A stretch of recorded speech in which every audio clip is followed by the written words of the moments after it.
I was probably always kind of considered one of the smart kids. Frankly, I didn't decide to go to law school until I was in college. Took me, a little bit of time and some failures and some, experiences to realize that, hey, if, you're smart enough and the way to get ahead in life is to work hard. And, if you use your God-given talents to that end, you just as well do it. Welcome back to the Wealthy Cowboy Show. Today we got a treat for you and a guy that's connected to a lot of the past guests, and we'll get to talk about that a little bit. But somebody completely different than who I've had on before, but somebody that we all need to know. He's a lawyer and specializes in kind of in agriculture, equine. Represents, like I said, a lot of the guests that have been on here and a lot of associations and people that we all know. So we've got Jeff Todd on. How are you? I'm great. Happy to be here. Yeah. I'm excited to pick your brain on. I told you before on the phone. I know a couple people that I grew up with that went and became lawyers, but it's not every day you get to see a lawyer and a guy that's involved in agriculture and ropes and stuff too. Yeah, we're a little bit unusual sort, but like I said, I think it's important for the industry, and I've been excited here the last few years. I've talked to a lot of young adults, kids graduating high school and in college that want to pursue a career in the law and particularly stay involved in ag law or the agriculture equine industries, and that's pretty exciting for me because I think that that's important for, our whole industry to have folks that can, understand the industry, understand the people, and I think they have a big opportunities up in front of them. Yeah. I mean, it's something if you need somebody, if you need a lawyer, and you're like us, I mean, you want somebody like us to be a lawyer that understands and can relate, but it's something like I never would have, thought about going to law school.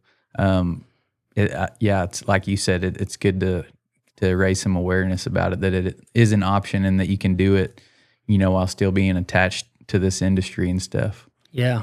Yeah. And I kind of just fell into it by chance. So I'm pretty impressed when I talk to these young kids and they already have a plan and they're preparing for it. And, much smarter than I was, I guess, when I was venturing into that side, but it all worked out. And so I like to encourage young folks to,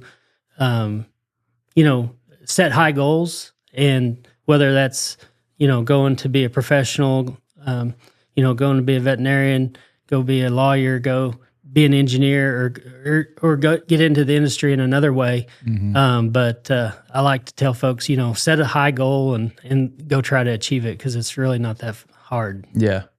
Well, tell us about your background. Well, I grew up on a farm and ranch in northwest Kansas. We're about 30 miles south of McCook, Nebraska, and about 60 miles east of the Colorado line. Just a farm that my dad's granddad had homesteaded. So my great granddad in the early 1900s, I think they moved from eastern Kansas to western Kansas in 1905, and just lived out half sod house, half wood house, and just poor dirt farmers really. And I actually grew up in the house that my great-granddad built in 1915. This is a Montgomery Ward house. They bought it off the train because there's no trees out there. And so I just grew up out there. My dad is much more of a cattleman than a farmer. We farm some, but he always liked messing with cattle, still does. He's 81 years old and still buying cattle and selling cattle and raising cattle. What was the cattle industry? Was he on grass, or was it running them on crops? Or so up there, our deal was we'd run stalkers on grass all summer. usually from like May to August, and then, buy feed. And we had a little starter yard there. And so we always had cattle around. He might try to graze, some crops around there, but mainly it was grass in the summer and then feeding cattle in the winter, and just kind of moving stocker cattle, buying them. Back when I was a kid, he'd probably buy them smaller, 4-weight calves, and then sell them as 8-weight. And then he'd just grow calves. And my dad's very passionate about that, and has a very low death loss. He graduated from Kansas State with a degree in animal husbandry, and that's exactly how he treats it. I mean, he takes care of his cattle and has a big passion for that. And so I kind of tease him now. Like I said, he's 81, and that's his only hobby. He doesn't golf, he doesn't fish, he raises cattle. So pretty good. And then we've also got a place in eastern Colorado, so about 80 miles west of our place in Kansas, and that's where my mom grew up. And we ran cattle out there some, and but the season out there is real short. That's real short grass, buffalo grass country. And so, you might get in there in late May and you'll be needing to pull them off in July. And so we did that. We don't anymore. We lease that out and just raise wheat there. And I'm actually managing our farm out in Colorado here the last few years. So that's been an experience too. So yeah. How did you, at what point did you decide, maybe lawyer was an option for you? Were you good in school Well, I was second in my class, but I wasn't in the top 10%. So if that tells you how small of a class I graduated from. So real small community. I was probably always kind of considered one of the smart kids, but that wasn't saying a whole lot. I was just a lot of competition. I was just a small town kid. We played basketball and rodeoed in the summer and played basketball in the winter. Frankly, I didn't decide to go to law school until I was in college and until after I was married. So I think in the back of my mind, I always thought that I could go to law school. It was always kind of that bailout for me. But I was kind of probably just a lazy cowboy kid who thought I was going to make more money with my rope than I did. Yeah. And, I actually went to college and have a history degree, a social sciences degree, because I thought I was going to be a basketball coach. And it wasn't until after I got married and kind of did the arithmetic on teaching salaries. And my wife and I had actually went and lived on our farm in Colorado the first summer we were married, and we had an opportunity to go out there, and then ultimately decided not to. And it was that summer, the summer of 1993, where I really started thinking about, hey, why don't I push myself to do something different? And so, I remember, working on my reading a little bit more. I'd read the Wall Street Journal every morning, or my grandma would give me her Wall Street Journal, and I'd read the old ones, and working on my vocabulary, listening to Rush Limbaugh on the radio while I was on the tractor, and trying to just, kind of expand my horizons a little bit. So that's when it was. DX Trailer Sales is based out of Lubbock, Texas, and it's definitely not just a trailer dealership. If you are involved in the Western way of life, and if you're listening to this show, you probably are, they have something you need. From trailers for a day working cowboy to a full-time cattle hauler to hay trailers for a farmer or rancher to arena drags, rope and chutes, and feeders for the rodeo cowboy or cowgirl. They also deal in every kind of hay any of your animals could ever need. Literally anything you need for farming, ranching, or rodeoing, they have something for you. And it's going to be at a super affordable price. besides all that, everyone you deal with there is super friendly and helpful. We just got new custom flatbeds built for our pickups, and I also got probably the coolest trailer you've ever seen built. And you can stay tuned for a video we're gonna do, and it's gonna show all of that and some more of their products also. So check out DX Trailer Sales on Facebook or dxtrailers.com. You already graduated from your... No. So I went to... I was trying to just see how old you were when you started, because it sounds like you were pretty young and you started thinking when you kind of matured a lot sooner than I did anyway. Well, I was pretty young. So here's probably the progression. I was a senior in high school, and I was trying a horse actually that Garrett Noakes and I were talking about trading horses. I had a calf horse and he had a heel horse that I kind of wanted, and I got my thumb in the dally, nearly lost the tip of my thumb. And I remember walking around like that and thinking, well, what would have happened if I had lost my thumb? Would I keep roping? Would I do this? And I remember thinking, well, I could always go to law school and, do this or that, Of course, I didn't know any lawyers. I'd never been in a law office. I'd never worked inside. I was just a, farm kid, ranch kid. Where did the thought of where did the lawyer come from? Like, I would have thought like vet or, something like that, but. Well, it was a process of elimination for me. I wasn't very good at math. I mean, really, I didn't have a very good math background. I thought that I wasn't good at it. Whereas in retrospect, it was probably that I was too lazy to learn the rules and to put my mind to it. There's a guy named Rob Gilbert, Dr. Rob Gilbert. I don't know if you've heard of. He's got a podcast called The Success Hotline, and he says that college isn't hard; it's just time consuming. And I kind of think that now of most things, math for one, it's not hard; it's just time consuming, and I was too lazy to learn it. But so I knew that I couldn't probably make my way through vet school or as an engineer or whatever. And so, but to me, I was always good at reading and retaining information. I could kind of see things.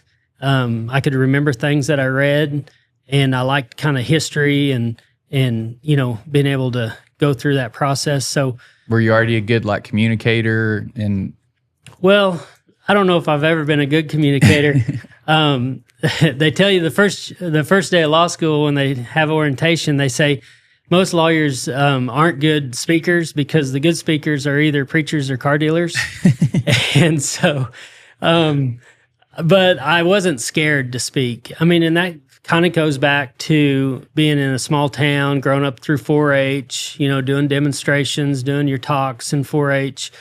And then I had a great English teacher in school. Was real small school, so you had the same English teacher all 4 years of high school.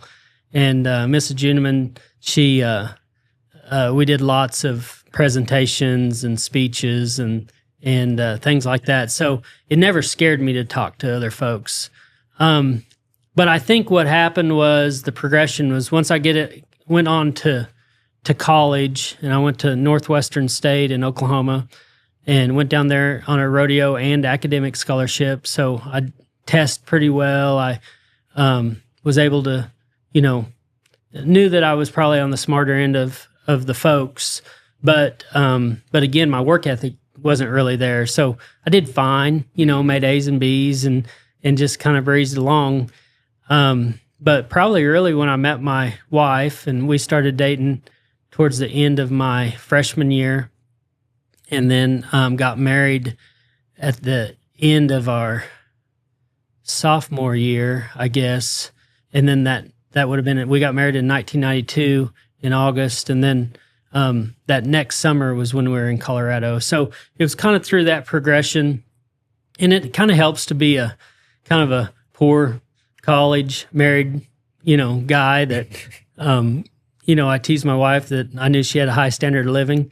So I was trying to figure out, hey, how's this going to work, And I told you I was bad at math, but I can do arithmetic. And so I figured I could put 2 and 2 together and figure out that I needed to figure out a way to make more money.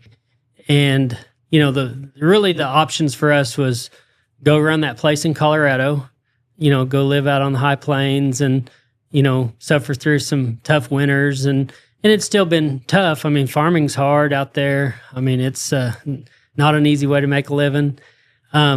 Or, do something with your mind, do something that you thought. And so here's how it went.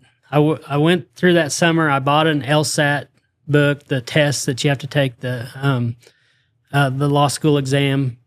And I said to myself and probably to my wife, I said, I'm going to study on this. And take the test. And if I do well enough to get into law school, a good law school, I'll go. And if not, we'll do something else.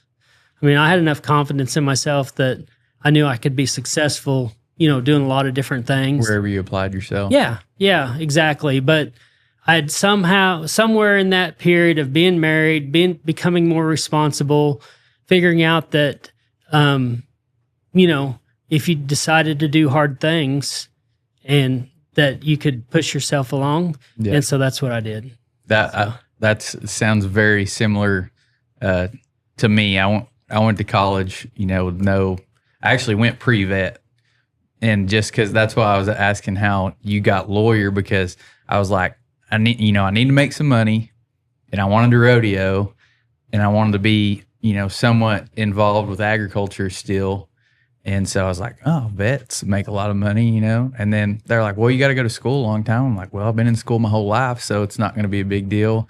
Well, then I got to college, and there's lots of other distractions. And then, like you said, I didn't apply myself. I always did pretty good in school without having to apply myself. So my grades suffered, and then they really suffered in chemistry. Like you said, the chemistry and math and stuff. And I was like, I'd rather just not take those classes. And, but I didn't mature until later when I met my wife and we started talking about having a family and stuff just a few years ago. So I was a lot later bloomer, I guess. And but the same way now, my mindset is like, I know I can do anything that I set my mind to. Right. It's just if I want to do it or not. Like speaking in front of people and all this stuff was not something that came easy to me. It was something I had to work on. So.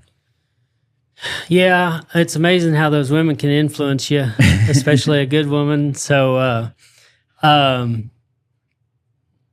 I just think it took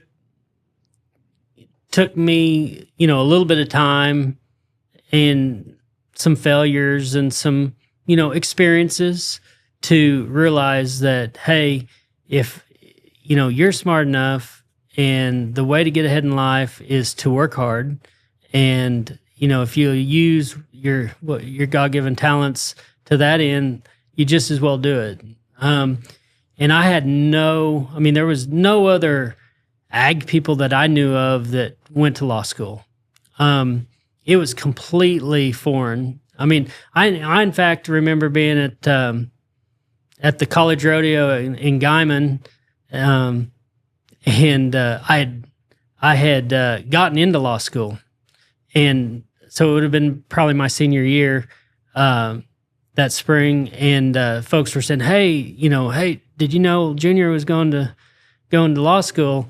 And that's what they called me back then. And Jet Johnson was one of my old buddies when he was at Northwestern. He was at Panhandle then, and he looked around and he said, "Good, we'll need one of those." And so, I don't know why I still remember that, other than he's a good buddy of mine. And but I think that gave me the okay, kick it in gear and let's do this. But yeah, especially around a bunch of cowboys and stuff, you're going to have some clients there at some point. Yeah, but the key is to have paying clients. So after I got in and was practicing a little bit, my wife put me on a one cowboy at a time rule because, what do they call it? Pro bono? Yeah, work? Yeah. That's, you never expect it to be pro bono, but sometimes it turns out to be. So I've helped a lot of cowboys and cowgirls along the way, and have enjoyed doing that. But yeah, I think it was just the fear of the unknown and the fact that you just don't, if you don't see it and you don't have that experience, it's kind of unusual. And so, I know a lot of lawyers who their kids all become lawyers, and they're third, fourth generation lawyers. Well, because it's not unknown to them. Mm-hmm. Just like it wouldn't have been unusual for me to, run cattle and grow wheat, you know, so, or do something in the ag deal. And so was it, how hard was it to get into school? Like you said, you were studying. Was that like every day? Were you sitting down and reading so much, or? Well, again, I did it on the faith basis, which is what we've done a lot and throughout our lives. My wife and I, we just kind of put faith in the Lord that He's going to guide us to the right spot. And so I didn't even work hard at it until I got to law school. But I remember being out there on the farm and, like I say, reading, working on my vocabulary, and practicing talking to people, and just really kind of putting a little bit of extra effort into it. And then I had that LSAT book and would have went through it, but we went back to Oklahoma, and my wife's from Ponca City in the Osage up there in northern Oklahoma. And when I registered to do that test, it was at Stillwater at Oklahoma State. And so I remember her mom and her dropping me off, and I went and took that test, and that was the hardest test I'd ever taken. And but I did well enough. I remember I did well enough to get into OU. I could have went to Baylor, and then some other schools, but we went down and looked at the University of Oklahoma. Their law school was right on the south end of town, had its own parking lot, and for a little small town kid who didn't like the city, that was perfect. We got us an apartment about a quarter mile away. I could drive right there. It took 2 minutes to get there, and you park and you walk right in. And so if it had been down, in the middle of that big campus, I probably would have just said, no, I'm going to go back to shoeing horses. So anyway. To get into law school, do you have to have a background of any sort, or you just have to pass the test? You have to have a degree. So you need to have a bachelor's degree in something. It didn't matter. Doesn't matter what. No, and I tell kids now, I said, go get an ag science degree or an ag business degree. Those are great degrees as far as, you've learned how to read a spreadsheet, do Excel, read a financial statement. All those are really good degrees. But, I had a social science degree, so I had a bunch of history and sociology, economics type background, and that was fine. I mean, kids with political science or letters degrees or all different degrees. Is there a better one to prepare for law school? Or not really. I think that the best way to prepare being a lawyer is to just have a degree that gives you, business background. So whether it's a business degree, like I said, ag business, ag econ, ag science, but any type of degree, engineers go to law school and then they can be patent lawyers and things like that. But just, being a lawyer is just a cross section of society, and you're going to get pulled in different directions, and you have no idea when you go to law school what you're going to do when you get out. So you have to be able to read pretty well. I had no idea how much you had to read in law school. If I'd have known that much, I might not have went.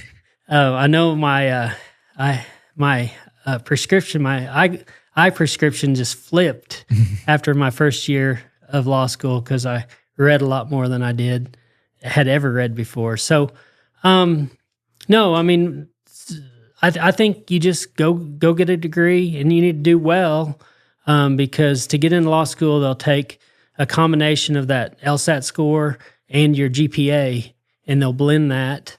And depending on how that blends, you can, it determines the quality of law school you can go to. And did you have any idea of like what type of lawyer you wanted to be at all, or you just wanted to get a degree and knew that you could make some money with it? I had no idea. All I wanted to do was make enough money to buy junior rodeo horses. Yeah. I mean, literally, my wife and I probably talked about that, and what do we want to do? And we had this conversation because my wife was teaching school there while I was my first year law school, and she asked me how well I thought I could do. And I told her, I said, well, I'd like to be at least in the top half. And she looked at me and she said, I think you can do a little better than that. And so I think I ended up in the top 5% of my class out of 220. I was 9th out of 220. But what I did in law school was just treat it like work. And that was the first time in my life that I had buckled down at school. Before that, in undergrad, I didn't buy books. I took the classes, talked some girl into giving me her notes, and, was able to do well, do pretty well. Yeah. And but in law school, I said, okay, if my wife's going to work to help put me through this, and I'm going to spend this time, I'm going to try to do well. And so I would drop her off at the Tractor Supply, what's now the Tractor Supply, and she'd carpool to a little town where she taught school, and I'd go back and I'd start working. And I'd just start reading, preparing. And the first year of law school, you have no idea what you're doing. They just give you a bunch of stuff and to read, and then torture you in class. And they say the first year of school, they scare you to death. The second year, they work you to death. And the third year, they bore you to death. And that's pretty true of how it works. And so nobody knew where they were, and you don't know where you stand vis-a-vis the other folks. So when I was there, they put you in a 50-person section. So those 50 people, like I was in section 1, and we took the 4 classes together: contracts, torts, property, and criminal law. And so you just went with all them, and then you would test one test at the end of the semester. There was no midterm or anything like that. You just went along, and they probably gave you a practice test. And I do remember taking that, and and then I'd study and I had a professor that gave us one, and then she'd go back and went over it with us, or went over it with you if you went in and bothered to go talk to her about it. And so that helped. And so I think after that first semester, I was like 22nd out of the 220. So I was just barely in the top 10%. And but I figured out kind of how to do it. And then by the second semester, kind of the competitive vibes that I had got in there. And so I figured out how to do it, and I worked a little bit harder. And what I say figuring out, I mean, if you want to do well in law school on a law school exam, you've got to just know all the answers. And so you have to prepare to where you know all the answers. And so by that second semester, I got the best grade in two out of the 4 classes. So back then they called it amjuring.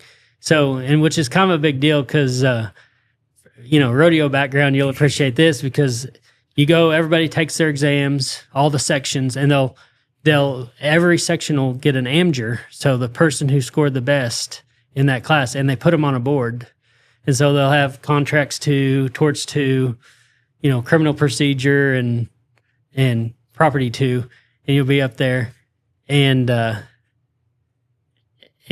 amjured torts 2 and property 2.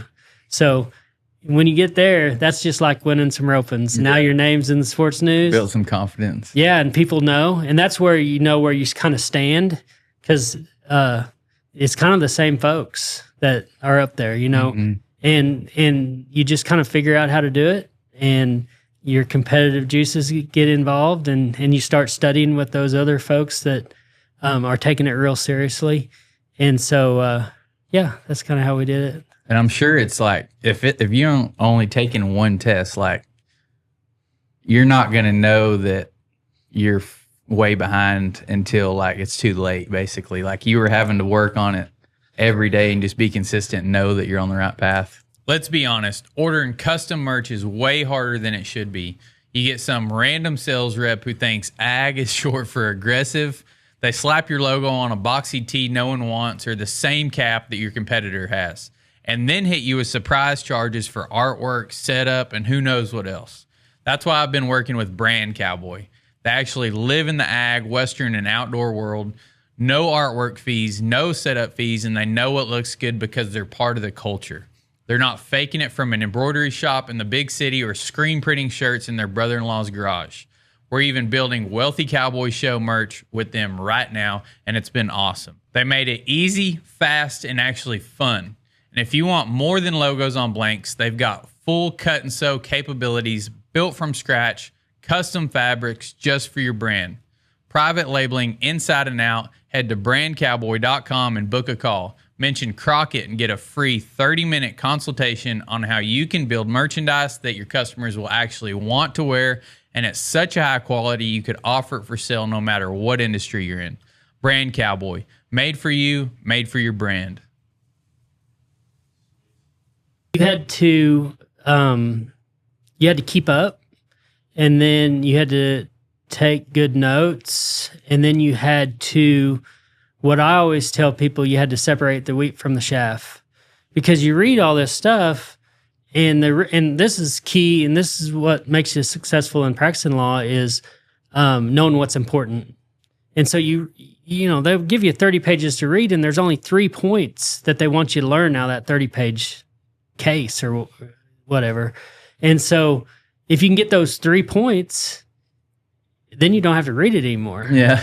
And then you just have to memorize that or remember that or understand it in the context of how it works. And so that's after you take one, you kind of get better at it, and you take a few more. But yeah, you can't just cram. I only crammed on one. It was actually that Torts 2 class, and the other key was when your finals were scheduled. So you hope that your finals, you had a day or two, at least 2 days between your finals, because those finals normally would be all on the blue book back in the day, back before laptops. You'd just have to handwrite your answers, and they'd be essays. And so you'd be done and you'd be wiped out. And then if you had 2 days to study, then you could kind of, get back into it, switch gears, and start on the next subject. Well, for whatever reason, my Torts 2, which was just a 2-hour class, then there was just 1 day difference. So you had to drop whatever you did before and then get right into it. Well, this is one thing I remember like it was yesterday as well. So my wife, she takes off for school. I'm there, and for whatever reason, I turn on the TV, and Saturday Night Fever is starting. And I'm like, I watched the whole damn movie. and when I get done, I'm in a complete panic. Like I've got like now less than 24 hours before I take that test. And I studied all night. I mean, that's one of those deals where I was in the kitchen and there's sweat coming down my temples. But I must have gotten in such a zone that I crammed it all in. And my mind, the way my mind was working then, I just regurgitated it all back out on that paper, and I got the best grade in that class. But I swore I'd never do that again. Never, ever, ever. And I didn't because that wasn't fun. Yeah. So how was you started figuring it out, and I guess by the end, I mean, you said you graduated pretty high, so did it come a little bit easier, or you just knew how to work it? Well, you just learn. And once, the mind is kind of like a muscle. And so you start retaining things and you start building on it. And what law school does is really teaches you how to think and teaches you how to separate that wheat from the chaff. And so The classes get easier and then they get more specialized. Like I took ag law and water law and those, classes that kind of were more interesting to you, more fact specific, industry specific. And so, I got, once I got to that level, I just kind of tried to maintain it.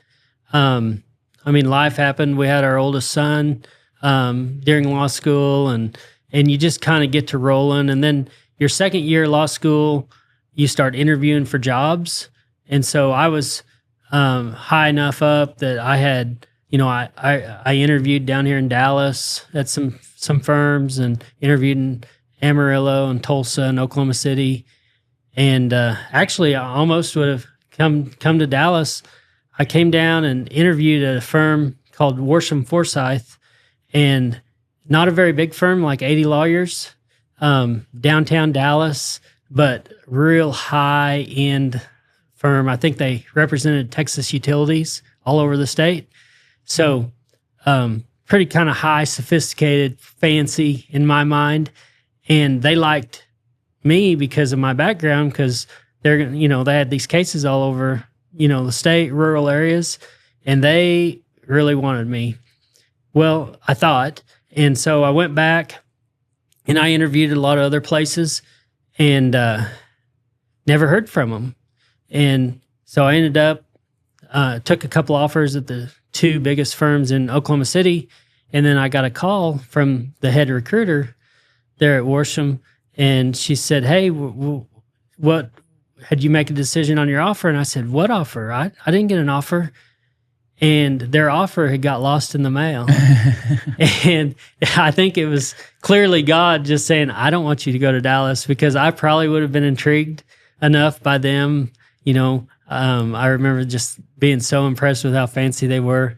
So I think God was taking care of me. He didn't want me to go to Dallas and be, I would have had to be, move to the city and become a city person, I guess. So, yeah. City person with ag background. So I ended up staying in Oklahoma City because of that. But lots of good opportunities, lots of, neat folks that would put ourselves in that position. And I ultimately decided to go to a firm called McAfee and Taft.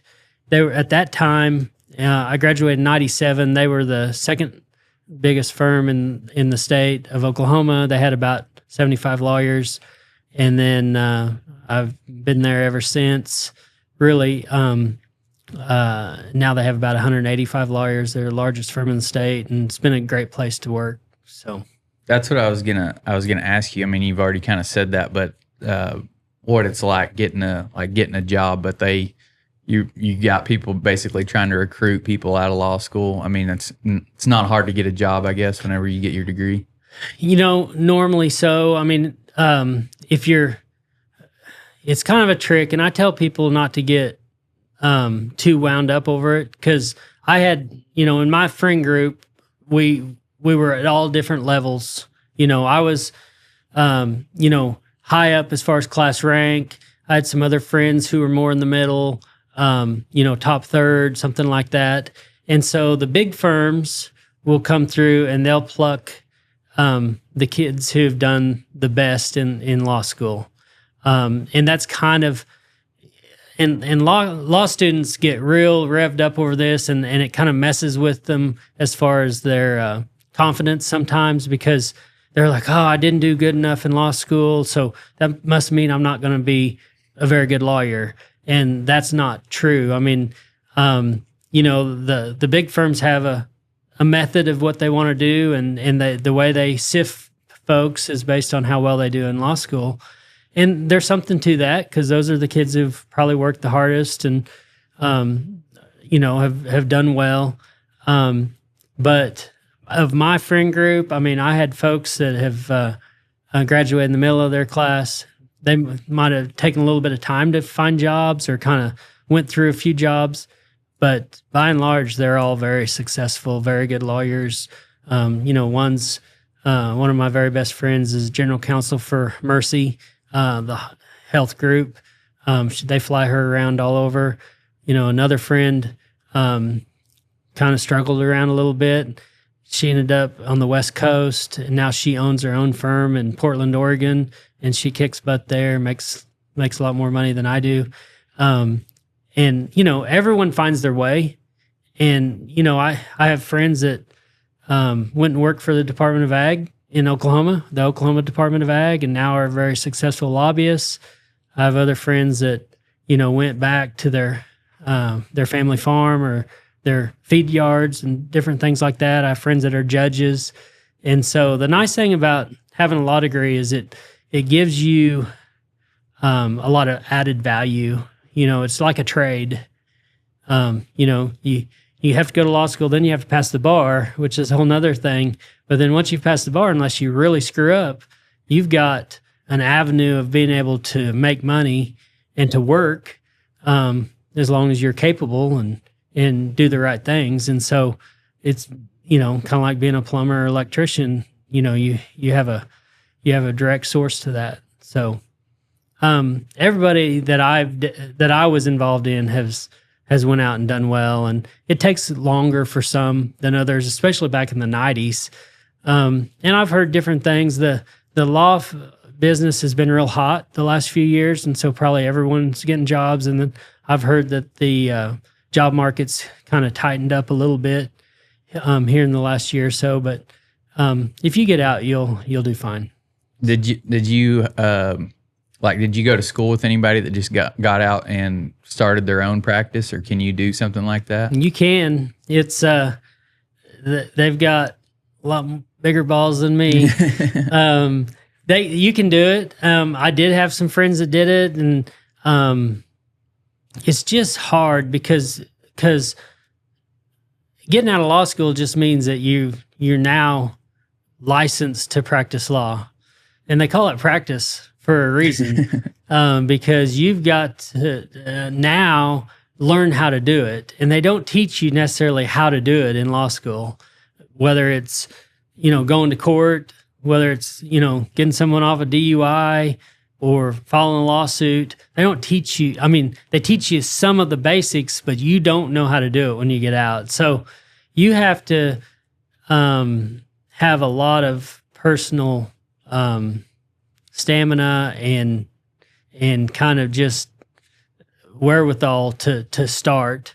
So most people learn from other folks. And even then, I know some older folks that may be non-traditional, that maybe are 30 or 40 when they get out of law school, and they may have better life experiences, and they can start. But there's tons of lawyers out there that'll help you. And, the thing about the practice of law is as you get older and have more experience, you get to sift your cases. And so there's a lot of cases that either aren't big enough or you just don't have time, but you still want to take care of the people. So you send them to someone who has the time. And so it's not that hard to get work. It's just like anything, you want to get the good work. Yeah. Yeah. What did that look like when you got out and went to work? So that's probably the advantage of being at a big firm is your learning curve is a little less steep, because they're not going to just throw you in the fire, because they're usually bigger cases, bigger matters, and so they can put you on there to start at the bottom. You start at the bottom and work your way up, and you just start by doing. You learn by doing. And, they put you on a case, and you do the grunt work. And like what I tell people and what I did was, once I did it once, then I figured I could do it again, and I could do it a lot faster. Mm-hmm. And so, from my experience, I got to do a lot of cool stuff. I went to the big city firm actually to be an oil and gas lawyer, and a bunch of their oil and gas cases settled. And so they transitioned me more to business litigation. And the first case I worked on was a ranch fire case for a ranch down by Tishomingo, Mill Creek. And so, I got to go down and was interviewing volunteer firemen, taking depositions, and then that case ended up going to trial. So I got to take it all the way through. And then a few years later, I got a case It was a patent infringement case for 4-star trailers out of Oklahoma City, and our lawyers had done the patent work, and a couple of other companies had immediately started infringing on the patents. And so they hired me not because I knew anything about patent law, because I didn't, but I knew a lot about horse trailers, and I knew people that had horse trailers. And so the lead litigator turned out to be a real big mentor of mine, great lawyer. Had been down here at Baker and Botts, which is a huge firm, and then went back home to Oklahoma, and I did the damages side of the case. So that's just, typical law. You learn patent damages. But those cases took 4 or 5 years to develop. And so I, hired experts. I had hired some different folks to be, industry experts and do different things. And then we ended up winning one on summary judgment. The other one went to trial. And so got to try that case. So that was a lot of fun. And when you went to trial on those first ones, like were you were up there, were you the lead or were you? Yeah, no. You're never the lead. That is the nice thing about being at a big firm or even any firm working for someone is you learn by doing. But I was second chairing those cases. By the time that one went to trial, it went to trial in 2003. And so I was by then a 5th-year lawyer. So I pretty much knew what I was doing by then. I was in federal court. So little quick story on that. That case was against Cherokee Trailers, which was a popular brand. It's not in business anymore. And the owner of that of Cherokee was on the stand, and the patent was on eliminating the weld marks to make the exterior sides look real smooth, to where they didn't have, the where you could see the weld marks on the outside. And he got on the stand and he was talking about how they were converting to and had converted to gluing their sides on. So you have the upright and you have the slats. And he said instead of welding them, they were now gluing them, so they weren't infringing on the patent anymore. Well, I knew that wasn't true, that they weren't gluing them. And so I went, as soon as that got over at the end of the day, or we had a break, I went back, and Robert Paletti, who was the sales guy for 4-Star, and I think he's the sales guy for Cimarron now, but I said, "Hey, did you hear that?" And yeah, I said, "You got to go find me a trailer that's been built in the last, few days." And so he went down to Cherokee's plant and was just going to stake it out and, hope that a trailer come out. Well, sure enough, someone from somewhere off, a dealer had picked up a couple of trailers, and he called me and said, "Hey, there's a guy left with 2 trailers." I said, "Just follow him." He said, "Well, what do I do?" I said, "Just follow him until he pulls over to a truck stop." I said, "I don't care if you have to go to Amarillo, follow him." So he follows him, and luckily he pulls over at the Flying J or somewhere, in northwest Oklahoma City. And then he said, "What do I do?" I said, "Well, go tell him, just go tell that guy that you'd like his trailers, and can you look at it?" And of course they're going to say yes. Yeah. So sure enough, he goes and he's got a video camera, and he videos it. He starts the tape and he videos it, and it shows that it's welded. And so then he walks around and goes to the VIN plate, and he's trying to focus in on that aluminum VIN plate, and it won't focus, and then pops. It was that day. The VIN plate showed that day. So the same day the guy had testified that they were gluing their sides, we had proof that they were welding him. Yeah. And so he brought us that VHS tape, as an 03. And the next day we plug it in. My boss plugs it in. And needless to say, we won that case. I think we got a $2 million judgment or 1.5 or something like that. But it was a big win. That little bit of, investigation made us some money. Yeah. So were you, at what point were you, did you know, like, I can go focus just down on this kind of niche of what you wanted to do? So probably about that time. So in 03, I was a 5th-year lawyer, and I actually had in the course of about less than a year, in the course of about 9 months, I had 6 weeks of trial. So I'd tried another patent case that involved like just band saws and just industrial things. And then I tried the 4-star case. Then I tried a car case for a car dealership. And then I tried a cow replevin case up in Osage County. But I had all that trial experience. I was a 5th-year associate. And by the time I get done with that, I'm like, I can do this. And so it just kind of happened, I guess, that I started getting more ag and equine type cases. I'd get some experience and we'd market it some. And, but it, kind of right in there, I'd always done work for Oklahoma Cattlemen's Association. Oklahoma Farm Bureau would hire me. And so I guess instead of hanging out with lawyers, the firm likes you to go market yourself. But I wouldn't. I was like, I'm not going to market myself to lawyers. I'm going to go over here and hang out with these, ag folks. And, I didn't have an OSU degree. I was from Kansas, so it's not like I knew them. But I would go to their meetings and whatever. And then before long, they'd ask me to speak, and I'd speak at some of them, and just kind of grew the practice like that. And probably right in there. And then I made partner a couple years later, and then that kind of boosts things up. And right after that 4-star case, they put me on a antitrust case for Indian gaming, for an Indian gaming company that built the slot machines. Mm-hmm. Back then they weren't slot machines; they were Class 2 machines that looked like slot machines. But anyway, that was about a 5-year big antitrust case. I was not the lead lawyer, but I essentially was the lead lawyer because the lead lawyer was managing the firm. And so he basically said, go do it. And so we ended up settling both those cases, but that was 5 years worth of litigation and traveling all over the country. And then right kind of as I was doing that, I was so busy, but I was still developing my ag business. And kind of in the middle of that, I started taking some crop insurance cases and learning the crop insurance business and building that up.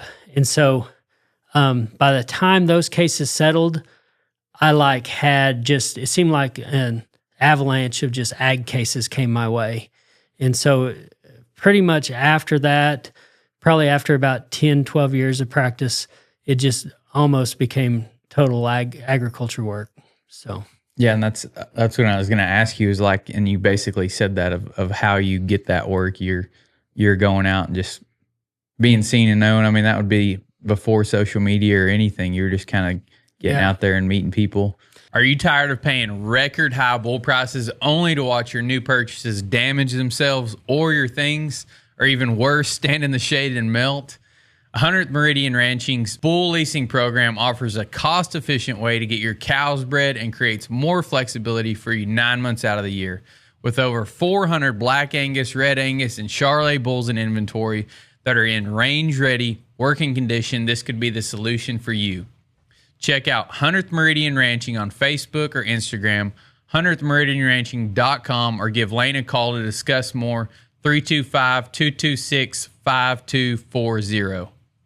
In Oklahoma, they have their big youth expo, which is the equivalent of their big stock show, youth stock show that they have.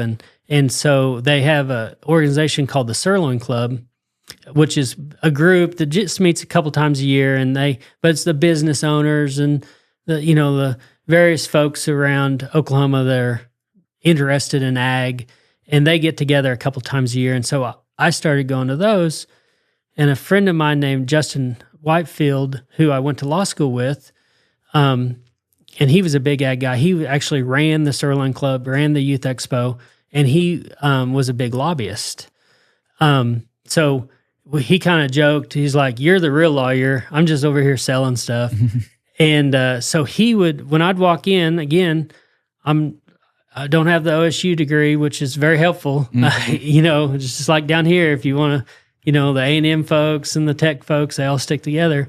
Well, he would put me at a table, he'd say, you need to meet the blue and gold sausage folks. So he'd set me over there with the Ramseys, or, hey, you need to come sit over here with the Farm Bureau folks, or, he'd just move me around. And over the course of a few years, then I just, they recognized that I came to those meetings. And I know for a fact that's why the Farm Bureau hired me back in the days. They said, we see you there. And, and so you start doing that. The Cattlemen's Association, they would, didn't have a lot of work, but they'd have me come to their convention and, speak. And you just kind of have to do some stuff. You have to scatter seeds and let them grow, and it takes a while. And then really, you've got to learn to be a lawyer. I mean, we have a lot of people that would come and they say, I want to be an ag lawyer. And I say, well, the first thing you got to do is learn how to be a lawyer. And then, because they might hire you because of your ag background, but if you can't do worth a shit, then you're not going to get that second case. So learn how to be a lawyer, then let your kind of background influence the type of cases you get. So, yeah, it's not. I mean, it's you're relatable to the ag world, but you had to know the actual lawyer skills too. Yeah, and that's kind of the trick. And so we hire, young folks, and we've got several, young OSU ag kids that have been through FFA, been through, lots of much more intense backgrounds than I do, that want to do what I do. And so we've hired several of them, and they're great. And, they are learning how to be lawyers. Some of them are really good lawyers already. And then we just keep them busy because we've got the work now. So. Did you have you got any more interesting cases? Well, through the year? Oh yeah. So here's one that's kind of fun. So I'd done some crop insurance work, and there was some folks down here who recognized that they needed a lawyer that would specialize in crop insurance for the producer. Most lawyers that do crop insurance represent the insurance company because that's just kind of steady money. And so the first crop insurance case I did was for Stan Lyles from Throckmorton, Texas, Ben Hale's father-in-law, late father-in-law. And I took that case and won it real easily. It was just kind of won it on the briefs, which crop insurance is real unique. It's administrative law. So you don't go to court and have a trial. You have to go through their administrative processes, and you have to read their damn insurance policy, the federal crop insurance policies, and then you have to read all their books and manuals and all these things to figure out how to get through, what type of case it is. And sometimes it's administrative process called the National Appeals Division, and then sometimes it's arbitration, and then other times it's another type of director review or things like that. So it's really complicated. And I got a call back in probably 2007, and they wanted me to come to Palmer County, Texas. So Freona, Texas, out in the Panhandle. And they said, come out here. We're going to have a group of farmers here to meet with you because there's this big dispute over a county-wide policy. Back then it was called GRIP, Group Risk Income Protection. And they said, come on out, we'll have a dozen or so farmers here. So I came out, and there was 125 farmers from Palmer County, Texas, that were there to meet. And luckily, I had like 10 handouts, but luckily I'd brought a PowerPoint presentation. So we threw it up there and we talked through the deal. And there was basically two groups. There was the irrigated farmers and then the non-irrigated farmers. And it was fairly complicated of how it came down. But to me, the irrigated farmers had just the best case. And then the non-irrigated farmers were a little bit more iffy. And so I went, did my presentation, sat around and talked to those folks. And what was amazing to me as a farm kid from Northwest Kansas is it was exactly the people that I grew up with, just with different names. You know, just you had the joker, the guy that joked around. You had the real serious person who didn't like to be teased. You know, you had, all the personalities, just like Northwest Kansas where I grew up. They were right there. And so we did the presentation, went well, and said, call me, And so we're driving home, and I'm almost home, it's probably a 5-hour drive, and I get a call from a lawyer from Amarillo. And they said, hey, is this Jeff Todd? And I said, yeah. And he said, I understand you've been out here talking to some farmers. Yeah. Well, don't you worry. We got them covered. And we'll pay you for your time, but we got this covered. And I was like, okay. Well, we'll see about that. Click. And then one of the farmers calls me about 30 minutes later. Did you get a call from so-and-so? And I was like, yeah, I got a call. And he's like, that GD son of a bitch, he's a damn longhorn. Gosh, damn, that's bullshit. And he's like, we're going to hire you. He says, I've got 80 farmers. And it was like 80, 88, somewhere in there. I've got 88 irrigated farmers. We're going to hire you. And that son of a bitch he can go represent them other outlaws. We ain't doing it. And so sure enough, I get hired, and so this is a big case. And so I go to the managing partner at the time, and I said, hey, I just got hired by 80 farmers in West Texas to do this administrative appeal. And he said, what do you need? And I said, first of all, I need my legal assistant, or my legal secretary, I want to make her my legal assistant because she was great. I said, I need her help. We're going to have to get signatures from all 88. She's going to have to help me. No problem, done. And I said, and I need an associate that I can put on there to read every crop insurance case that's out there. Done. Go pick one. So I went down there, had my team, hired them all. We had to get them all to sign up, and you have to get their signature multiple times. And my legal assistant, Ginger, after she'd been messing with them for a couple weeks, she came in, she's like, these are the nicest people that they are so nice. And I remember turning around and put my stuff down. I said, Ginger, these folks are the salt of the earth.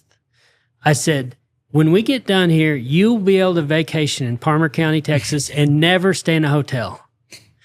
And sure enough, she's like, I don't know, but they're sure nice. And we ended up winning that case. And it caused kind of a big stir in the industry. Because I don't think the folks at the USDA, the Risk Management Agency, they'd never been beat like that before. And this other group, they kind of struggled along, and then they settled after I won my case. Then they just settled theirs. But from then on, we had, we kind of had a force to be reckoned with as far as the crop insurance work, and we exclusively represent producers. We don't mess with representing the insurance companies, and have a great web page. And we get crop insurance cases from all over the country, and that's been a lot of fun. To work with. I bet after you did that, the other side probably wanted you to cross over, huh? Oh, yeah. No, I got offers. I had insurance companies call, and why don't you come represent us? And, you just kind of have to pick your side. And to me, it'd been fine. And, I'm sure good work, and you'd still be an ag lawyer if you were representing the insurance companies. But I like to represent the folks on that. And so I've had, over the years, we've done several of those kind of big cases. They're hard, and you have to be kind of, think ahead of the box to get those, because it's not really a class action, and you can't really join them together. But we've had quite a bit of success doing that. Yeah. So. What about you? You said you were a lawyer for Justin McKee. Oh yeah. So Justin doesn't really need a lawyer. he kind of can handle his own law needs. I keep asking him, he does all these podcasts and he never mentions the fact that he's a semi-pro lawyer. And so this has been a few years ago, several years ago, but he had some trouble. Must have had a Chrysler car, him or his wife. And he called me and was talking about how this car was a lemon or something went wrong with it. It was defective. It wasn't that it was a lemon. It had a defect in it that messed it up. And he couldn't get any satisfaction from the local car dealer. And so he asked me what to do. And anyway, I ultimately said, go file a small claims case. Just sue Chrysler in small claims case in Nowata County, Nowata, Oklahoma. I said, make them come to you. So, it was like a $5,000 case. And so he did it. And he went and filed his own case. And then I get a call and I'm down feeding. And he said, hey, my trial's tomorrow. My case is tomorrow. What do I do? So I remember sitting in there in the feed room and we talked about what to do and how to lay it out. And, no one should be surprised that Justin McKee, and he wasn't a celebrity at the time. I mean, he was, well known. He's a rodeo announcer, but maybe he was doing his PBR stuff. So but he goes and he wins in small claims court against Chrysler, who brought lawyers from Tulsa up there. And by gosh, they paid him and fixed his car. So Justin, he's one of those who I think become that preacher because he spoke so well. He would speak way better than most lawyers on that. But Justin's a good friend and good guy, and he's super, super good. If his other stuff didn't work out, you could mentor him and get him through law school. Huh? We could do it. We could do it. We've probably talked about that some for sure. So, and I know you said you kind of have shifted in what you do daily now. I mean, can you talk like a little bit about that as you've gone? Yeah, you bet. So, we've been super blessed. We were able to buy lots of good junior rodeo horses and raise our kids, and all my kids, rodeoed a little bit. My son rodeoed through the 8th grade, and then he kind of pulled back, and he's an electrical engineer now, very successful. He likes math a lot more. He's much more mathy than me. He got all the math, and that certainly came from his mama because it didn't come from me. But and then my two girls have both went through high school and junior high rodeo. We've got lots of state championships, lots of fun adventures. And so got to do all that. And that's really, I mean, if you look back, if my wife and I sit back and talk about, hey, how did all this happen? And it's really because we were sitting there talking about, hey, what are we going to do with our lives? How do we get to where we want to be? We want a place. We want, to have some horses. We want to be able to take our kids to junior rodeos. We want to do these things. And we just put together a plan where we thought we could achieve it. Mm-hmm. I think that's the biggest thing is people don't ever sit down and actually figure out what they want. You just take whatever life comes at you instead of sitting down like, no, I want a ranch. I want my own place. I want to drive a new pickup and whatever it is. I mean, whatever anybody wants, if you sit down and actually decide that's what you want, and then these are the options I could do every day or the accomplishments I need to do every year to work towards it. If you didn't hear Ben Hell's story on episode 69, you need to check it out. He's been earning trust in the cattle industry one handshake at a time since 1995 at Western Livestock. Western Livestock is proud to be family owned and operated now with 5 locations: Oklahoma City, Woodward, Comanche, and Waurika, Oklahoma, and also Knoxville, Iowa. They're proud to do business the Western way with honesty, integrity, and a handshake that still means something. You can join them ringside or stream their sales from wherever you are. Western Livestock, where a handshake is their word, cattle are money, and timing is everything. If you're looking to buy or sell, contact Ben Hale at 940-631-BEEF. That's 940-631-2333. Check them out on Facebook or westernlivestock.com. Western Livestock is now accepting consignments for their September 20th horse sale in Woodward, Oklahoma. Visit westernlivestock.com to learn more. Our blueprint that we drew up back then when we were just kids, 21 years old, wouldn't look at anything like where we're at. But at least we had a blueprint. And then we modified it as we went along. God steered us in different directions and we went here or there. But, we built a place. We raised our kids. We got to buy them nice horses. We think we raised them right. And, that type of deal.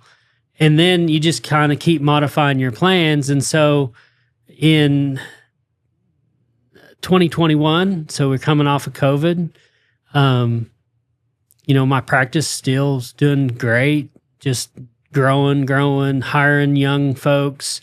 But kind of during COVID, I remember we were kind of modifying our plan, thinking about what we wanted to do.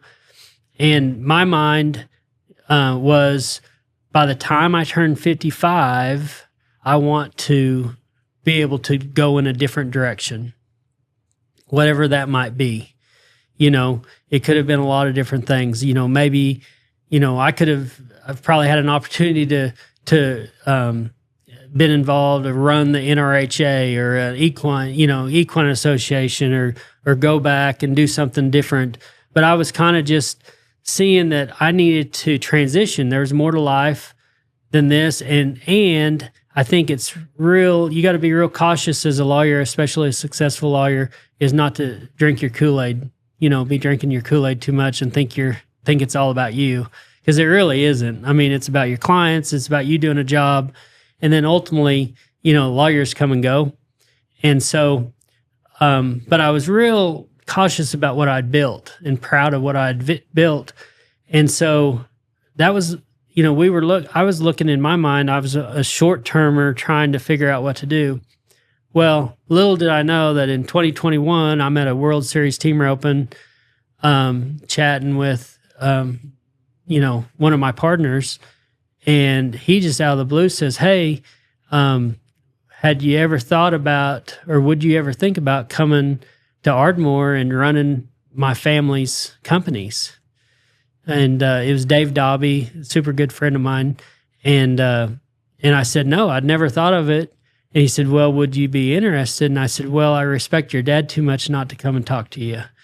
And so that started about a 9-month kind of thought process where I was still very busy, tons of work, more work than I could, say grace over. And a lot of prayer and consultation and thought. Went and talked to the Dobby family. They've got an oil and gas company and some other holdings that they, had someone managing, and he was retiring, and they asked if I'd come do that. And the problem was it was about 5 years early. I was just turning 50. And so in my mind, that age was 55. But, we prayed about it and thought about it. And I settled a big case that had just taken a ton of time. And in James 4, it says, is sin to know what you ought to do and not do it? And so in my mind, that was what I ought to do. I felt God calling us that direction. And it was kind of all my lawyer friends thought I was crazy. All my non-lawyer friends thought I was like, I'd just hit the jackpot. And so, in a little bit of both.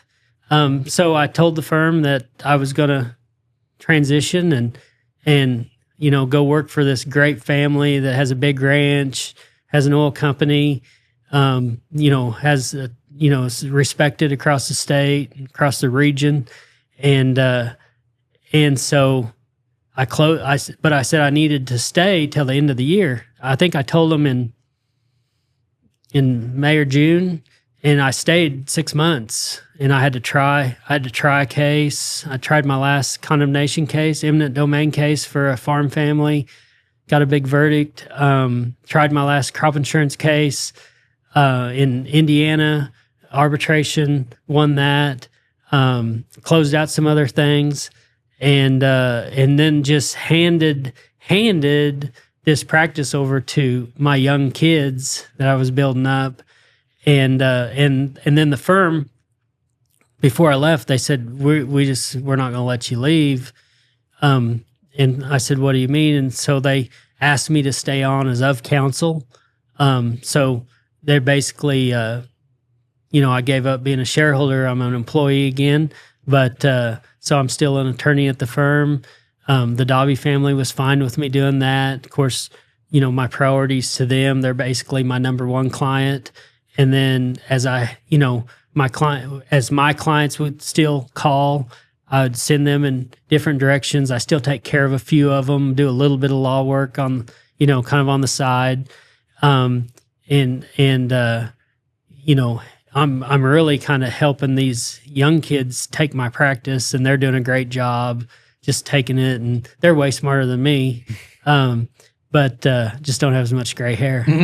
So that's what I've been doing since 2022. So January 2022 is when I made that transition, and it's been great. So I'm kind of more back in the oil and gas business.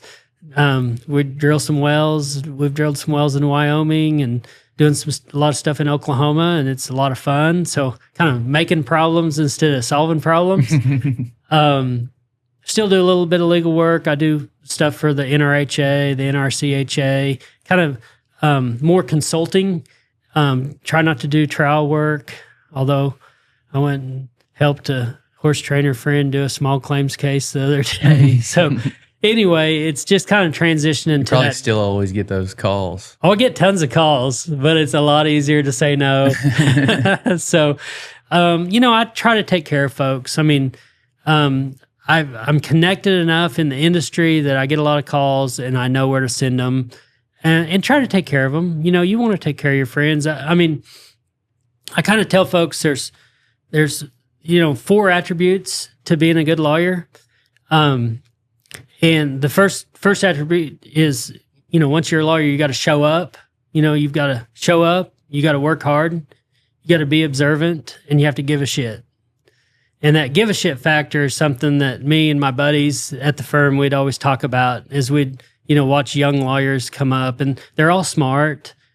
By and large, they all work hard. By and large, they all show up. We hope that they're observant, because that's important. Not just, it's not just a cookie cutter deal. And then you got to give a shit. You got to care.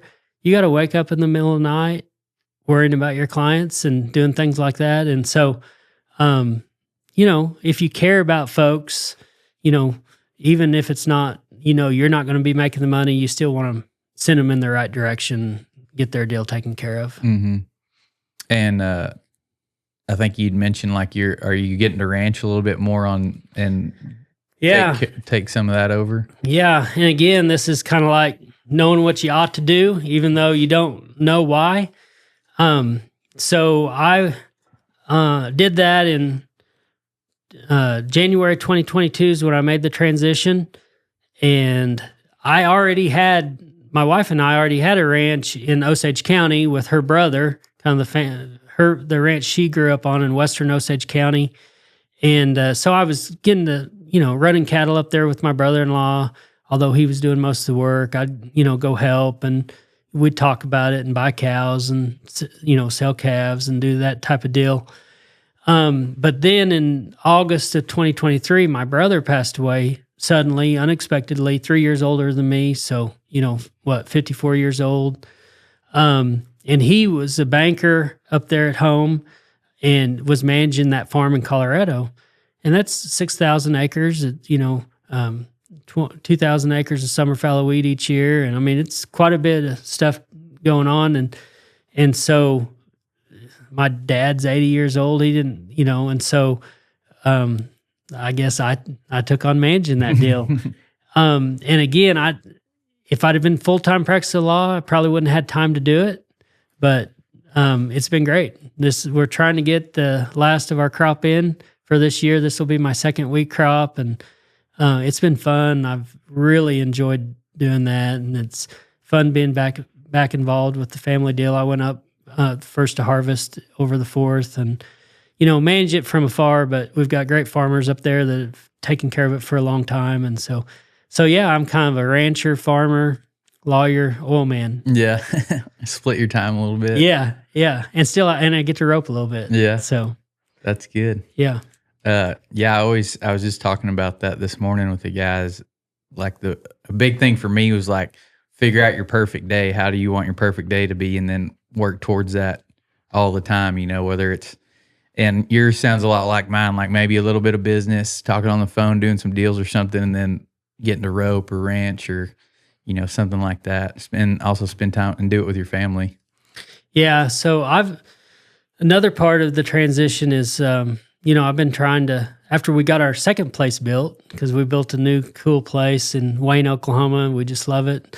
I said, look, I always said if I had more time, I'd take better care of my body, work out, and so I've kind of transitioned to where, I get up early and now, and I just set my alarm clock an hour earlier, and now I got some me time. I get up and I work out, do some stretching, and trying to get back in calf roping shape, even though I'm probably not going to rope calves anymore. But, trying to take care of myself long-term, mentally, physically, listen to a lot of podcasts, all different varieties, drive to Ardmore, take care of the family, do a lot of that stuff, then take care of my family stuff, and then get to rope in the evenings, turn out a lot of calves for my daughter, and rope with some of my very best friends. And so it's pretty good right now. Yeah. Yeah. Yeah, it sounds like a really good time. Yeah, I'm just waiting on grandkids. So other than that, we'll be ready. Yeah. Kind of wrapping up, what do you think, like, you've had success, been around a lot of successful people of all different types. What do you think is one trait, if you can narrow it down to one trait for somebody to work on and hone in on, one skill, one trait, what do you think the most important one would be? Well, the trait that you have to have that I don't know if you can work on is that give a shit trait that I was talking about, that just caring. And I think that you can work on that. But I'd say for someone young who's thinking about going to law school, who's thinking about doing something different, is just not being scared to change and to stretch yourself. So many of us, and I watch this with kids, young high school rodeo kids are who I'm around the most, but I'm going to do what dad did. I'm going to do this. They're all going to go make a living rodeoing, and you let them go do that, and they figure out that that's maybe not as fun as it looks, and a little harder than it looks. But what I tell them is just don't be scared to stretch yourself to, number one, be the best, and then number two, do something different, whatever it might be. And so you can use all those traits that you learned, trying to rope. You want to be the best, you want to do this, and you're going to work hard at it. But like, I just used all those traits in law school. And so that's what you got to do is just find some little inner self in you, and not be lazy, and to, get that gumption, and then it's fun. It's kind of like, it's fun once you master something and say, oh yeah, I'm going to win this, or I know this so much better than you. Try to take that away from me. Yeah. So I don't know if that answered your question, but yes, yeah, it does. And then this is a question I haven't asked on here before, but we were talking about it the other day, so I wanted to start asking people, what does wealthy mean to you? Everybody thinks of it as just money, but yeah. Well, wealthy is being able to buy that kid horse. Yeah, I mean, wealthy is being able to be your own person and not be beholden to other folks. And that's not necessarily money-wise, but someone who can make their own decisions on each day. To me, that you're a wealthy person if you make your own decisions and feel confident that that you're going in that right direction. Yeah. So, yeah. That's my goal. That's what I want, is just the freedom, and that comes in different levels. You could be very free and not have, hardly anything, or you could be the richest person in the world and have freedom also. Well, I mean, I know a lot of rich people that they have a lot more money than time, and then I know a lot of poor people that have a lot of time, but not money. And so it's finding that balance. And I mean, truly, I could have made more money if I'd have stayed at the office and worked more, because I get paid by the hour. But at some point I had to leave work so I could go ride horses with my kids. If not, they wouldn't have known how to ride horses, unless their mom taught them. So, yeah. Then what's it worth? Yeah. To me, it's just all about setting that goal and deciding what you want to do and heading after it, and then letting God guide you along the way. What about some top books, and I got top books and resources, and really it's a 2-part question for you of just you think are good general life resources, success or whatever, and then if somebody wanted to go be a lawyer, young kid wanted to go be a lawyer, some resources for that. Yeah. Well, one book that someone pointed out to me, and I know I gave it to all those young kids when I told them I was, transition out, that I think it's Malcolm Gladwell's book, The Outliers. I don't know if you've ever read that, but it talks about, I've seen it, but I haven't read it yet. It's a good read. You ought to do it. It talks about the 10,000 hour rule, which I think there's a lot to that. And then it also talks about being at the right place at the right time, with, ready to take on that, test that you've got in front of you, and some real successful people have been there, but it was because they were ready, they were prepared, and they were willing to put in the time. So I think that's a great book. I listen to a lot of podcasts. I